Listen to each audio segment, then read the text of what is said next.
Hi there, it's Paulie here. So, Gunz, because we have Americans watching. Yes, as you can see in here, here we are in the perfect piece of Australia. I think there's probably one gun in this suburb. It's mine. It is a Martini Henry and it has no firing pin.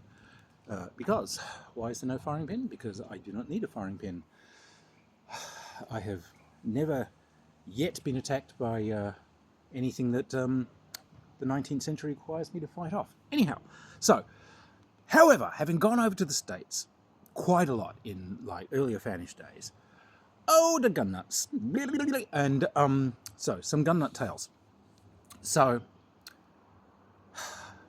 one of my particular friends, Shep, of whom I have spoken before, brief drink because it's midwinter, but it's actually hot out here. So yeah, I may have told you this one before, but the Arizonans, Ted Shepard was a wonderful fellow, and this guy, he was a gun collector, but he tended to collect historically meaningful guns. His particular thing were early 19th century guns were just switching from muzzle loading to breech loading. So he had a fine collection of like various sorts of trap rifles, like the Enfield trap rifles, and some of the ones, the Springfield ones that were used in the Plains Wars period over in the USA. But he also had some really cool kind of, he had Doris needle guns, he had some of the Swiss and the Austrian magazine rifles and so on that were actually made in the 1860s, 1870s, you know, some amazing stuff, and lots of sort of World War I stuff. But he was the quietest, most taciturn fellow I've ever met. I loved him, but just running quiet, always like this. Someone was moving into his house, and I was over for a visit, and we're all at the front, and he goes out the back, and the person that's moved into his house has left a duffel bag just blocking the entire corridor, just filled with this guy's crap. So someone's playing Nintendo, everything out the front, and we just hear a faint, just a muffled kind of noise. Everything all right? And we just heard a ow. So a few minutes later, Shep comes out into the front room, and he just looks mildly annoyed. Not in pain, not in agony, not angry, but just like mildly annoyed. And he's just, are you guys going for dinner? I said, well, you said, like, there's a pizza place down here. Well, if you go for dinner, could I get you guys to bring me something back so I could eat it later? Why? Well, I've just been shot in the thigh and I'm losing a lot of blood, and so I'm going to drive myself down to the hospital, so I can't come to dinner with you guys. What? Sorry. Run that past us again? Yeah, I've been shot in the right thigh. It's really running a lot of blood, and the towel's just not stopping. I got to get to hospital emergency. Whoa! We'll leap up, go around and take. Yeah, he's got a towel, but he's not tight around his neck, and there's just like blood welling through this thing. He's been shot in the thigh. The person moving in with him has decided, yeah, he needs a gun. He needs a gun with a hair trigger. He needs a gun with a hair trigger and the sodding trigger guard filed down so he can fast draw this sodding pistol. Then he's left it cocked and loaded in the duffel bag. So Shep's picked up this duffel bag to move it, and as he's just squeezed it with his arms, that's moved this unguarded trigger enough so that it's just fired. Now it's gone through a few layers of clothes. It wasn't much. I think it was like a 32, so it wasn't much of a round. It's still a pistol round. So it's gone through several layers of clothes and then hit him in the thigh. So no, we drove him to hospital emergency and got him treated. But the pants that he was wearing that day, his friends had them framed and put up on the wall as a permanent reminder of the time he got shot and was too polite to say anything about it, and was perfectly happy to just drive himself down to hospital emergency so he wouldn't be a bother to anybody. So loved him. But So one of the first times I went over there terracing it, so went and met these guys, and there was one particular gun nut. It was crazy. Been on my block list for a while now, but turn up there now. To reel back a bit, so long ago I was in the Australian Army. Now when you join the Australian Army, the first thing you're taught is weapon safety. You are shown a lot of very graphic film about what happens when safety is not followed. And yes, you become rivetingly interested in gun safety. So you're taught a very ritualistic way of passing weapons and so on. If you have a weapon, okay, you place it on safe, demonstrating if you're going to pass a weapon to someone, demonstrate this on safe. You drop the magazine, you show them the feed of the magazine so they can see whether there are rounds in it or not. The weapon is on safe, it is turned so that the ejector port is facing the ground, the slide or whatever is worked so that any rounds that are chambered will be ejected down into the ground. The now empty breech and feed are displayed to whoever you're going to give the gun to. You then pull the trigger and ease the whole cocking mechanism forward, depending on what the weapon is. Dink. So click. So now it is not cocked, it is not loaded, there's no round in the chamber, and it is definitely on safe. Okay. The weapon is clear. It is safe and clear. You hand it to someone. They now know the state of readiness of the weapon. If it was a loaded weapon, you would obviously, you can say, this is a loaded weapon. This is a loaded and cocked weapon. This is a loaded weapon on safe, but if you're passing it to someone, ideally it has to be safe and clear. All right, fair enough. This is what we're taught. Apparently this is not taught to anybody in the United States. It just wasn't. So I turn up and there's all these fans in this house. And they're just swapping guns around like they're bits of candy. And someone's got like a new 9mm automatic pistol, and like, oh yeah, hey, you got the new Glock, yeah, and so, yeah, and I've got this, and I've got that, and so, hey, is that the new, have you got a new 357? Yeah, can I see it? This guy just throws a pistol through the air to this guy, who just catches it and everything, and Shep, who was an ex-Marine, and I'm no exaggeration, we're out the window. We're gone. Nope, not staying in that room, someone's going to get killed. So they're laughing, go, oh, you're an Australian, you don't realise, because we grew up with guns. Says, yeah, you're going to die with guns too. You've got to realise I used to be paid to be good with these. They're not like they're not some kind of mystic penile surrogate or whatever. That's just a tool, and a tool that you guys are using dangerously. Passion fruit, the great Australian drink. So oh no, we grew up with this, we know this. So it was like one of those moments where, hi, can I prove to you that you're talking complete crap? Yeah. The gun that you've just thrown, may I just have your pistol belt, please? So they gave me a pistol belt. I just take this pistol out. So, what status is this weapon? Oh, my guns are always safe. What? So this is safe and unloaded? Yeah, it is. Good. Let me have a look. So I turn and think, right, the safety on this gun is in the fire position. Drop a magazine. Good. There was a fully loaded magazine in the weapon. Ching! A round comes out. There was a round chambered in the magazine, and, mind you, I'm just going to put this to fire for a moment. And it was cocked.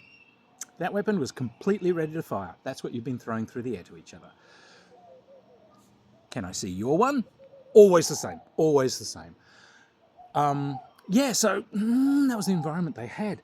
But that guy that was chucking weapons around, Shep, because he had this significant collection that I told you about, he had some of the first fully automatic weapons.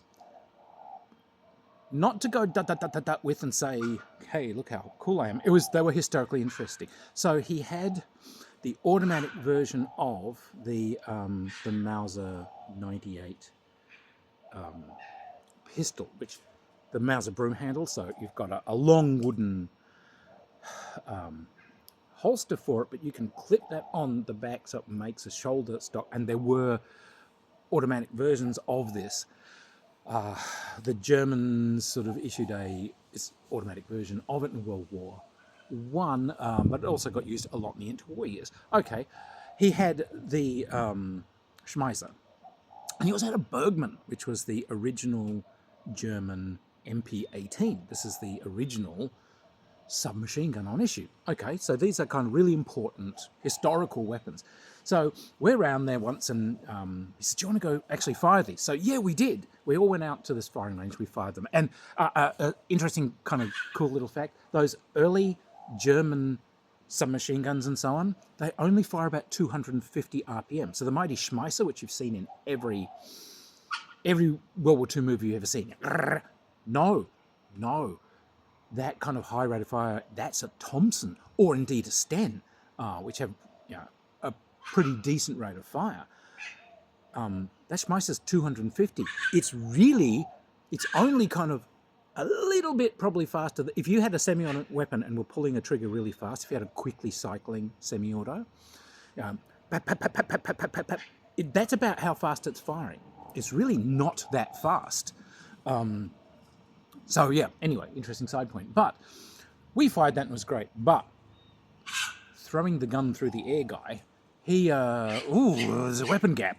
Someone's got an automatic weapon, he hasn't. So next time I come to the States, hey, let's go firing again. And Shep's got, I've got a couple of these old Swiss breech loaders. They use a cloth cartridge. You've got to see this, it's a bit like feeding a bratwurst into the chamber. Let's go fire those. It makes a horrendous bang, smoke everywhere. It's firing like a mini ball down range. But yeah, you got to see these. Okay, great. Throwing gun through the air guy. He comes along. So he has decided to go out and buy essentially a mass-produced, for the domestic market, American submachine gun, just for collectors. Just because someone else has got a gun that's apparently butcher than his or whatever. So we're at this sort of chunk of desert in Arizona, which is designated as a firing range. And so we're all setting up ready to go. This guy goes past us with a substantial piece of metal, probably about, probably about 12, 30 mil thick. Lugging this thing over, and he just goes over to a rock and he leans it at an angle, probably about a 30, maybe 45, maybe 30-degree angle against the rock. Don't like that. So Shep's carefully bringing out these old 19th century beauties and explaining to me what each one is. Oh, we've only got 12 rounds for this one, but I've got way more rounds for the Springfield trap rifle because did a little of that. And then suddenly you hear a submachine gun going off, and it was like the opening seconds of Saving Private Ryan. You could hear this ricochets going off metal. Everyone whips around. This guy has set up this metal plate, walked 30 feet back maybe, and he's just firing down into this plate, having the time of his life, emptying a magazine. And you can see sparks and ricochets just flying off everywhere. We got as far as screaming, geez, fucking stop. That's about as far as we got. A ricochet went through this guy with the submachine gun's calf. Never seen a self-inflicted wound more highly deserved. Raging fight. But he could have killed someone. It's a car park behind us with people, coming out. There's so yeah. Treating guns as toys? No.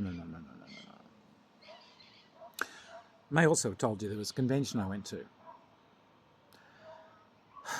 and as it gets towards evening, these guys are just kind of. That's just kind of a lackadaisical little kind of thing that they just kind of pulled people from all over. And they're just going to set up this thing where they were going to go out in the dark. They had glow sticks. So they got someone on the con committee cracking these glow sticks and they're hiding them out in the rocks. And the idea is you've got multiple groups going out with pistols and you've got to find the glow sticks. They've found tracer rounds, 9mm tracer rounds. So we're going to put those in and it's going to be dark. So when you fire these pistols, there'll be a brilliant streak of light through the air. And then if you hit the glow sticks, yay, glowing goo is going to fly everywhere and that'll look really cool. Sorry, do you have multiple groups of people out in the pitch dark with live rounds going over the same general area, firing possibly across each other's paths at glue sticks? Oh yeah, that's all right. No, no one will hit each other. How are you guaranteeing? you know what, I'm just going to stay indoors. And said, what's the insurance on your convention like? These guys said, you can insure conventions? Yeah, so preaching to the choir, look, I don't understand the American obsession with guns. It's killing you, but not toys. Not toys. Really. Anything beyond the level of, like, I don't know, a fairly moderate bolt-action rifle, its only purpose is killing human beings. Its only purpose. So maybe don't keep that around. But not toys, please. Shooting into the metal plate. I still don't get that. What did you think was going to happen? But, oh, so well deserved.